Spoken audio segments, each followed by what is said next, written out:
તો હવે આજનો આપણો નવો પાઠ છે, બીજા નંબરનો પાઠ, પૃથ્વીનો ઉદ્ભવ અને ઉત્ક્રાંતિ. ઉત્ક્રાંતિ એટલે શું? તો કે ઇવોલ્યુશન. ઉત્ક્રાંતિ શબ્દ કીવર્ડ આપણે સમજી ગયા છે. ઉત્ક્રાંતિનો મતલબ શું? કે કોઈ રાતોરાત નહીં થયું હોય, લાખો કરોડો વર્ષ, ઘણા વર્ષોની પ્રક્રિયા છે. જેમ કે ડાયનાસોર, જેમ કે મનુષ્ય કે પહેલાં ચિમ્પાન્જી હતો, એ રીતનું, બરાબર. એ ચિત્ર યાદ કરવાનું. તો કે પૃથ્વીનો ઉદ્ભવ કઈ રીતે થયો એ બધું આપણે સમજવાનું છે, બરાબર. વસુંધરા એટલે શું? તો કે પૃથ્વી, ગુજરાતી માટે સમાનાર્થી શબ્દ, બરાબર. મનુષ્યનું શરીર એક રીતે ધીમે ધીમે મૃત્યુ બાદ શરીરની અંદર ધરતીની ધૂળમાં ભરી જાય છે. તો એ તો હિન્દુ ધર્મ માને જ છે એના વિશે, બરાબર. માટીમાં મળી જાય છે ને એ બધી વસ્તુ. ઓકે. તો પહેલાં તો પૃથ્વીના ઉદ્ભવની પૌરાણિક માન્યતાઓ. પૃથ્વી કેવી રીતે બની એનો સવાલ ઘણા વર્ષોથી લોકો ગોતે છે, બધા લોકો, હજી મળ્યો નથી, બરાબર. તો પૌરાણિક માન્યતાઓ શું હતી? તો દરેક ધર્મની અંદર, દરેક ધર્મગ્રંથની અંદર, અલગ અલગ ધર્મની અંદર એનો જવાબ જે છે એ અલગ અલગ રીતે ધર્મે એનો જવાબ જે છે આપવાની કોશિશ કરી, બરાબર. ચલો હું તમને એક બીજી વાત કહું. કોઈ પણ બાબત હશે, ખાસ કરીને તો પૃથ્વી, બ્રહ્માંડ, આ બધાનો ઉદ્ભવની એની બાબતની, તો વૈજ્ઞાનિક જે છે ને, વૈજ્ઞાનિક એ એની રીતે એનો જવાબ ગોતવાની કોશિશ કરશે. ધર્મ જે છે, ધર્મ એ એની રીતે ગોતવાની કોશિશ કરશે જવાબ. ફિલોસોફર લોકો જે છે ને, એ એની રીતે એનો જવાબ ગોતવાની કોશિશ કરશે. એટલે કે ત્રણ અલગ અલગ પાર્ટી અલગ અલગ રીતે એનો જવાબ જે છે ગોતશે. જે વૈજ્ઞાનિક જે છે એ આ ગોતવા માટે કોનો સહારો લેશે? તો કે પ્રયોગ, એક્સપેરિમેન્ટનો, રિસર્ચ પેપરનો, એ બધાના આધારે આ બધું ગોતશે. ધર્મગુરુઓ જે છે એ આનો જવાબ ગોતવા માટે કોનો સહારો લેશે? તો કે ભગવાન, ધાર્મિક કિતાબો, એ બધાનો સહારો લેશે. જે ફિલોસોફર હોય એ આ બધા માટે કોનો સહારો લેશે? તો કે ફિલોસોફર જે છે ને એ એક રીતે મેડિટેશન જેવું કામ કરશે. એ પોતે વિચારશે જાતે.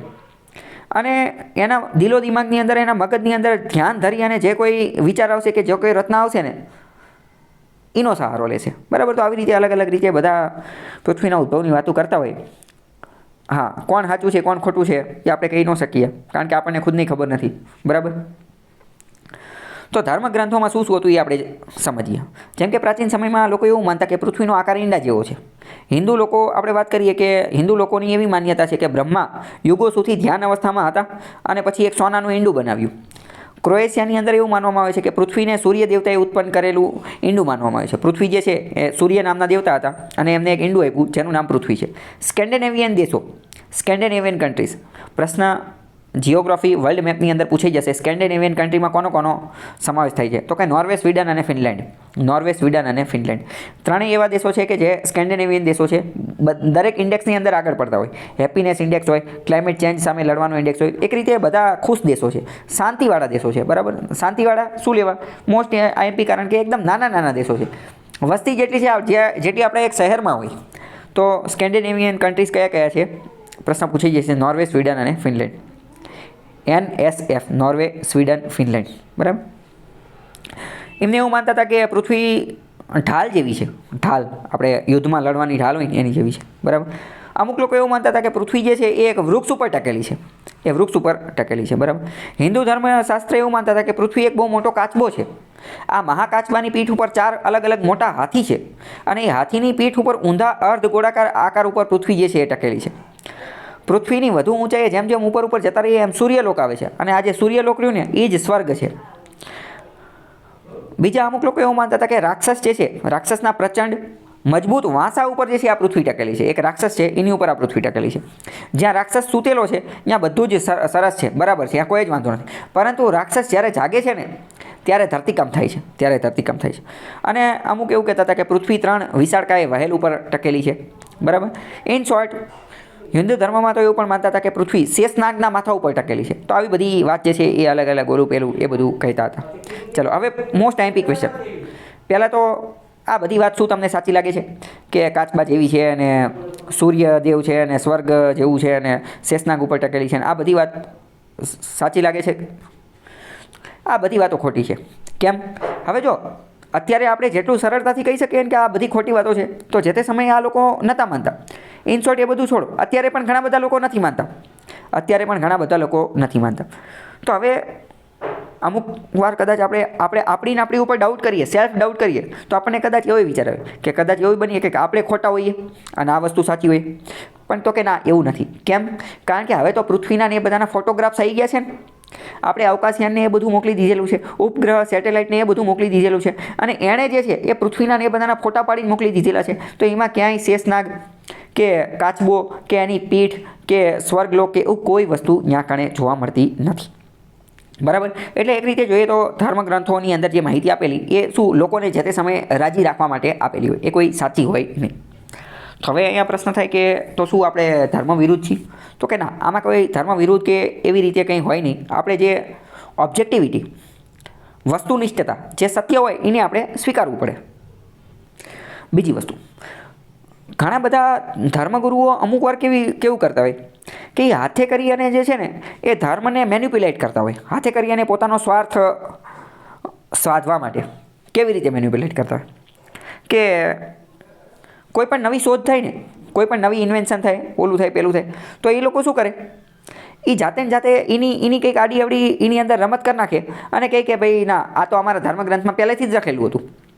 કે ફોર એક્ઝામ્પલ સમજો કે કેમેરાની શોધ થઈ, તો કે એલા કેમેરાની શોધ વિશે તો અમારા વેદની અંદર પહેલાં જ લખેલું હતું, અથવા તો એના વિશે તો અમારા બાઇબલમાં પહેલેથી જ લખેલું હતું, અથવા તો એનામાં કુરાનમાં પહેલેથી જ લખેલું હતું. અને દરેક ધર્મની, ખાલી હિન્દુ ધર્મની નહીં, દરેક ધર્મવાળા આવું કરે. પણ આ તમામ ખોટી બાબત છે. એની બદલે આપણે શું કરવું જોઈએ? સાયન્ટિફિક ટેમ્પેરામેન્ટ, વૈજ્ઞાનિક દ્રષ્ટિકોણ જે છે એ પ્રાપ્ત કરવો જોઈએ કે જેના કારણે આપણે અહીંયા પહોંચી શકીએ. બરાબર. તો આ બધી વાતો હતી. પણ આ બધી વાતમાં એક વસ્તુ તો ફાઇનલ હતી કે પૃથ્વીનો ઉદ્ભવ જે છે એ 4.5 બિલિયન વર્ષ પહેલાં થયો હતો.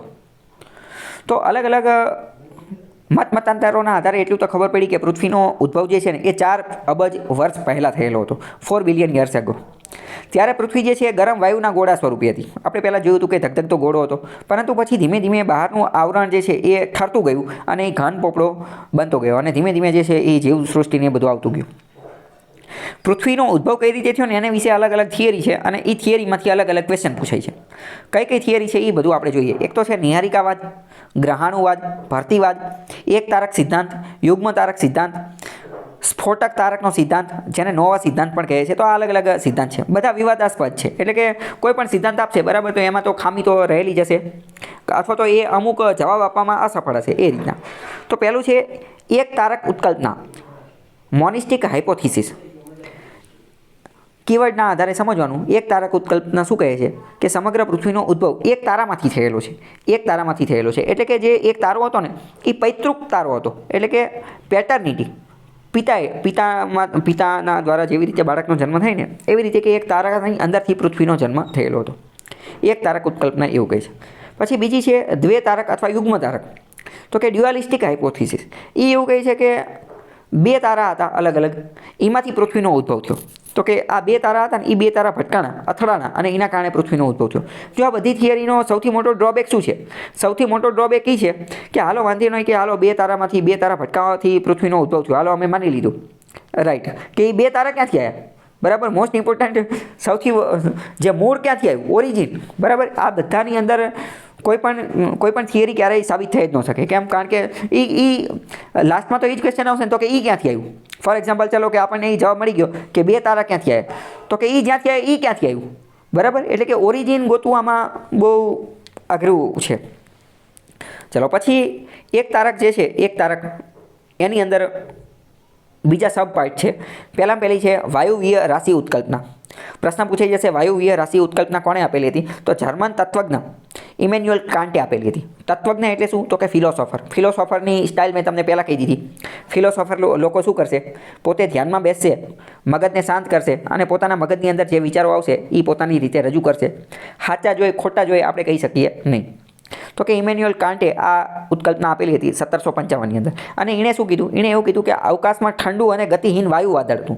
જો આમે ત્યાં આ એક તારક છે એટલે કે એક જ તારામાંથી બનેલી હશે એવું કહે છે, તો કે વાયુનું વાદળ હતું.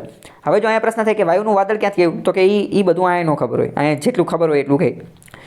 આ જે વાયુનું વાદળ હતું ને એ ગુરુત્વાકર્ષણ બળના કારણે એક ગરમ અને કાલ્પનિક ધરી પર ફરતી નિહારિકામાં રૂપાંતર થયું અને એવી રીતે ટૂંકમાં પૃથ્વીની રચના થઈ એવી એમને આપી. પછી બીજી વાત કરીએ કે નિહારિકા વાદળ ઉત્કલ્પના. તો કે નિહારિકા વાદળ ઉત્કલ્પના એ લાપ્લાસે આપી. મોસ્ટ ઇમ્પોર્ટન્ટ ખાલી બધા નામ યાદ રાખવાના છે. ઇમેન્યુઅલ કાન્ટ, લાપ્લાસ જે છે એણે નિહારિકા આપી. લાપ્લાસ જે છે ને એણે શું કર્યું? કાન્ટની જે કે વાયુવીય વાદળ હતું એમાંથી પૃથ્વી બની, એની અંદર થોડો ઘણો સુધારો સૂચવો. અને એણે એમ કીધું કે વાયુવીય જે વાદળ હતું ને, તો કે વાયુવીય અને ધ્રુવીય રાશિના આદિ પદાર્થમાંથી સૂર્ય અને ગ્રહનો ઉદ્ભવ થયો. ઓલે એમ કીધું કે ખાલી એમાંથી પૃથ્વી જ બની છે. લાપ્લાસે એમ કીધું કે ના, એમાંથી પૃથ્વી, સૂર્ય અને બીજા બધા ગ્રહો બધું એમાંથી જ બન્યું છે. ઓકે, ખ્યાલ આવ્યો? ચલો પછી હવે યુગ્મ તારક જોઈએ કે 2 તારામાંથી બની. તો એક તો ગ્રહાણુ ઉત્કલ્પના. તો ટીસી ચેમ્બરલેન નામના વ્યક્તિ હતા અને મોલ્ટન નામના વ્યક્તિ હતા. ટીસી ચેમ્બરલેન અને મોલ્ટન. એણે 1900ની સાલમાં ગ્રહાણુ ઉત્કલ્પના આપી, જેમાં એવું કીધું કે બ્રહ્માંડમાં સૂર્ય પાસેથી એક પ્રવાસી તારો પસાર થયો. બ્રહ્માંડની અંદર સૂર્ય પાસેથી એક તારો પસાર થયો અને આ તારો જે છે ને એ સૂર્ય કરતાં પણ મોટો હતો. તો તમે વિચારો, સૂર્ય કરતાં પણ મોટો હશે તો કોનું ગુરુત્વાકર્ષણ બળ વધુ હશે? એ તારાનું જ વધારે હશે. તો એણે શું કર્યું? એના કારણે સૂર્યનો થોડોક ભાગ જે છે, થોડોક ટુકડો એ ખેંચાય અને એ તારા તરફ જતો રહ્યો. એટલે કે સૂર્યનો થોડોક પદાર્થ છૂટો પડી ગયો અને ધીમે ધીમે બ્રહ્માંડની અંદર એ દૂર દૂર સુધી વિખેરાઈ ગયો અને આ દૂર જે છૂટો ભાગ પડ્યો ને એ ધીમે ધીમે ગ્રહ બની ગયા. હા, એવું આજે મોલ્ટન અને ચેમ્બરલેન જે છે એણે કીધું. બરાબર? સાચું હોય ખોટું હોય આપણે કહી શકીએ નહીં. પછી વાત કરીએ, એક છે આંતરતારાકીય ધૂલી વાદળની ઉત્કલ્પના. એ ઓટો સ્મીડ નામના વ્યક્તિ આપેલી હતી. ઓટો સ્મીડ, ખાલી આમાં બધા નામ જ યાદ રાખવાના છે. એણે શું કીધું કે લગભગ 600 કરોડ વર્ષ પહેલાં ગ્રહનું નિર્માણ કરનાર પદાર્થ જે છે ને એ પરમાણુ સ્વરૂપે હતા. પરમાણુ એટલે શું? તો કે એકદમ નાનામાં નાની વસ્તુ, એકદમ નાના કોઈ પણ પદાર્થ છે તો એ પદાર્થ કોનો બનેલો હોય? તો કે અણુઓનો. અણુ કોના બનેલા હોય? તો કે પરમાણુનો. એટલે કે એક રીતે જોઈએ તો સૌથી નાનામાં નાની વસ્તુ પરમાણુ છે. પરમાણુ ભેગા થઈ અને અણુ બને, અણુ ભેગા થઈ અને કોઈ પણ વસ્તુ, પદાર્થ, શરીરને એ બધું બને. તો કે હકીકતમાં કે પહેલાં પરમાણુ સ્વરૂપે હતા. તો કે પરમાણુની અંદર એ કોના સ્વરૂપે? તો કે એ પરમાણુમાંથી બન્યા હાઇડ્રોજન અને હિલિયમ ધીમે ધીમે જે છે એ બનતા ગયા અને એમાંથી ધીમે ધીમે ધૂલી વાદળ બનતા ગયા. એટલે કે ઇન શોર્ટ તારા બનતા ગયા. કારણ કે આપણને એ તો ખબર પડી જ ગઈ હતી કે તારાઓ હાઇડ્રોજન અને હિલિયમના બનેલા ધગધગતા ગોળા છે. તો એના આધારે એવું કીધું કે પહેલાં અણુ હશે પહેલાં પરમાણુ હશે અને એ પરમાણુમાંથી હાઇડ્રોજન અને હિલિયમ બનતા ગયા. બરાબર? એવી વાત કીધી. નીચે બધાનો ફોટો ને એ બધું આપેલું છે કેવી રીતે બન્યું ને એ બધું. બરાબર? પણ એક્ઝેક્ટ આપણે કહી નહીં શકીએ. આપણે મોસ્ટ ઇમ્પોર્ટન્ટ શું બધા નામ નહીં યાદ રાખવાનું છે. નેબ્યુલર ક્લાઉડ હાઇપોથિસિસ, નિહારિકીય વાદળ ઉત્કલ્પના. આ કોણે આપી? તો કે વોન વાઇઝસ્કર નામનો વ્યક્તિ હતો. એણે કીધું કે વાયુવીય અને ધૂળી રાશિ જે છે એના વાદળમાં સૂર્યનો પ્રવાસ થયો.